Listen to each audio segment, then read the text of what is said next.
Yung DTI, paulit-ulit tayo, hindi yan business permit, kundi yo, what's up mga tropa? Meron nga nag-comment sa atin neto. Sa totoo lang, sobrang dami nang nagko-comment din dito na tungkol nga dito sa DTI. Although nakakalimutan ko lang talaga at hindi naman din ako eksperto sa pagdating sa bagay na to. At i-share ko lang din yung experience ko pagdating dito sa DTI permit. At basahin muna natin itong nag-comment. Sabi niya dito, boss, about naman sa DTI permit, parang yung The Printing Shock yata yung nanghikayat na mag-apply ng DTI permit. Kaya yung iba nagkaroon na ng mga penalties dahil akala nila okay lang kahit hindi na BIR. So dito no, may kita natin sa video uploaded ni The Printing Shock 1 year ago, nakalagay dito DTI permit, business permit for your business. Kung wala ka talagang idea, mapapaisip ka talaga dahil super clickbait ng title na to. Naiisipin mo na yung DTI permit ay business permit na para sa business ninyo. Ganyan yung mga clickbait no. At sinasabi ko sa inyo, huwag kayong magtuturo ng pachamba-chamba, no? Para kayong nagmumukhang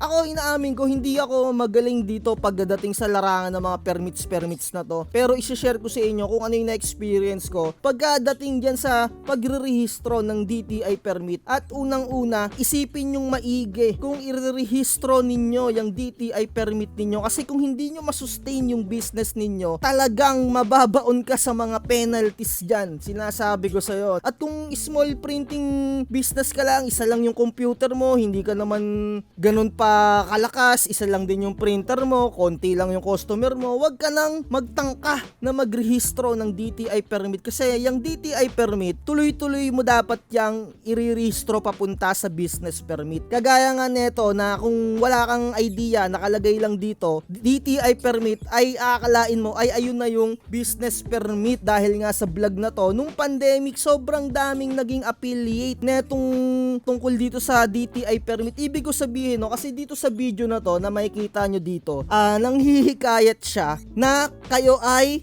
kaya nyong kumita, kaya nyong maglakad ng DTI permit. Ibig sabihin, kayo yung magre-rehistro ng DTI permit ng ibang tao para sa kanilang DTI permit na nakalagay nga dito na parang ayun na rin yung business permit. So, sobrang nakakaawa yung mga nagrehistro ng DTI permit nila nung around pandemic na tapos medyo napansin nila na kailangan pala nila talaga na magrehistro ng business permit na itutuloy nila. Makikita nila doon sa BIR, may mga penalties siyang mga yan. Sure na sure yan. Nako, kung makikita nyo sa Facebook, sa mga group somewhere out there, may mababasa kayo doon.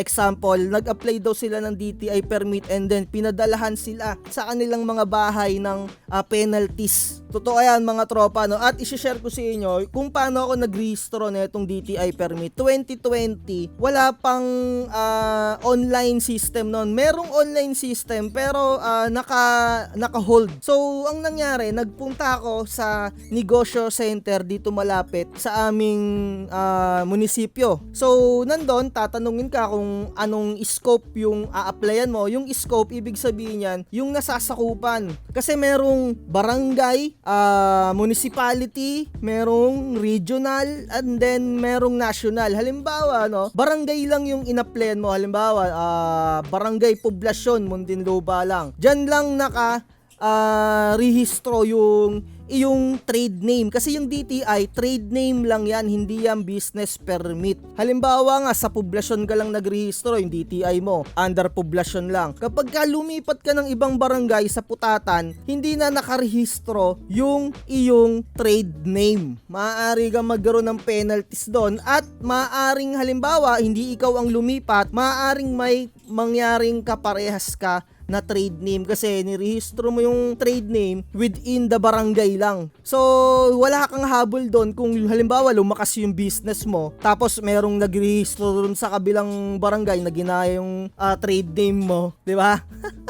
So, doon na magkakatalo, no? Yung barangay, 200 lang yung babayaran mo dyan. And then sa municipality, parang 500. And then sa regional, parang 1.5 ata kung di ako nagkakamali. At dun sa national, parang buong Pilipinas, parang around 2,000 na ata kung di ako nagkakamali. Kasi yung sa akin, nirehistro ko yung sa computer shop ko before, barangay lang yung kinuha ko doon. Kasi hindi naman ako nagpaplano na mag-expand, no, ng business ko. So, barangay lang yung kuhain din ninyo kung wala naman din kayong planong mag-expand. Kaya lang naman din national or regional or ano yung ina-apply nila kasi meron silang plano in future na mag-expand ng business nila. Ako, trip ko lang naman within the barangay lang. So ayun, 200 lang yung binayaran ko nun. At kailangan nyo yung i-rehistro sa BIR. Parang kung hindi ako nagkakamali, parang within 30 days lang kailangan i-rehistro mo yan sa BIR para hindi kayo magkaroon ng penalties. Merong nag-message sa akin, nag-apply na daw siya ng DTI and then business permit, pero parang hindi niya dinerecho sa BIR. Kailangan mong i-register din yan sa BIR once na kumuha ka na ng DTI permit and then yung business permit. Soon i-explain ko yan, pero tungkol muna tayo dito sa DTI permit. So ayun, inuulit ko, pag-isipan nyo munang maigi yung pag-a-apply ninyo ng DTI at huwag kayong magpapadalos-dalos sa mga napapanood nyo na ayun, kagaya nito, super clickbait, DTI permit, business permit for your business daw, no? Hindi totoo yun dahil pangalan lang ang DTI. So iba pa rin din yung brand name. Marami pang mga saklaw-saklaw yan kung mag-rehistro ka rin ng brand name. So halimbawa, tungkol nga doon sa brand name, explain ko lang saglit. Halimbawa, Jollibee Corporation, yun yung trade name nila, ayun yung nakarehistro sa kanilang DTI. So yung brand name na Jollibee, para walang gumaya na salitang Jollibee, irerehistro mo yan sa IPO. Kagaya nito, ni The Printing Shop, kung meron man siyang talagang legit na business permit, yung DTI permit, hindi The Printing Shop yung nakapangalan sa kanila, sa kanilang mga DTI, kundi eto kasing The Printing Shop na to ay brand name. So etong The Printing Shop na to, kung gusto nyong gamitin, kung hindi pa to nakarehistro sa IPO, pwede nyo yung irehistro, pwede nyo yung gamitin, pero dyan na papasok yung kasuhan, dyan na magpapasok yung kagaya nung sa Itbulaga, diba, na si Sir Joey De Leon, siya yung nakaisip nung salitang Itbulaga, pero iba yung nakapagrehistro. Doon na papasok yon, maraming diskusyonan, diba, pero syempre hindi rin natin alam kung